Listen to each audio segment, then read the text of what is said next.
هفت آنتن.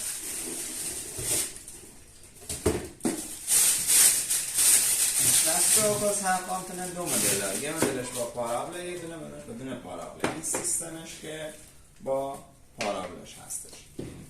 این که آنتنای دستگاه هست، این دستگاه کوچیکش هستش که من که خود دستگاه مادر، اینم شازده دستگاه و دفترچه خارجی دستگاه، اینم که پارابل دستگاه. اینا اینجا باز میکنیم.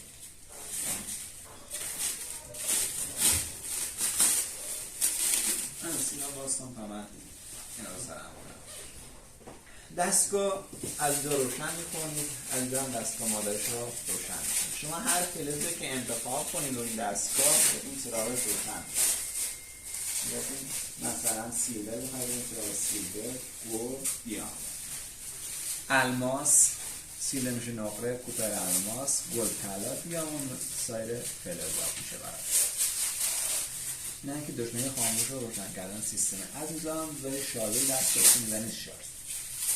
دستگاه 6 تا آنتن کوچیک داره که بغلش وصل میشه. حالا جهت‌های آنتنا رو مختلف می‌بندن. یکی از صاف می‌بنده، یکی از وسط خمیده می‌بنده، یعنی یکی از به این حالت، یکی از با این حالت می‌چرخونید. یه حالتاشو شما خودتون می‌تونید تنظیم کنید با کدوم حالت با سیستم راحت‌تر کنید. چون توی رادیو 70% اپراتوری که با خود رادیو کار می‌کنه، کار کردن با رادیو نسبت به سیستم‌های دیگه بستگی به خود اپراتور داره، چون خیلی تاثیر داره.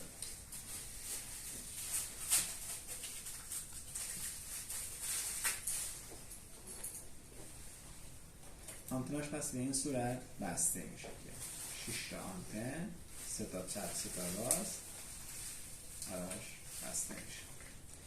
یه آنتنش هم مربوط به پارابلشه که الان براتون به این صورت آنتناش بسته میشه و شما شروع به کار کردن میکنید. تو فیلم‌های بعدی نحوه کار کردن به شما بهتون آموزش میدن. این از طریق سرهم کردن سیستمه.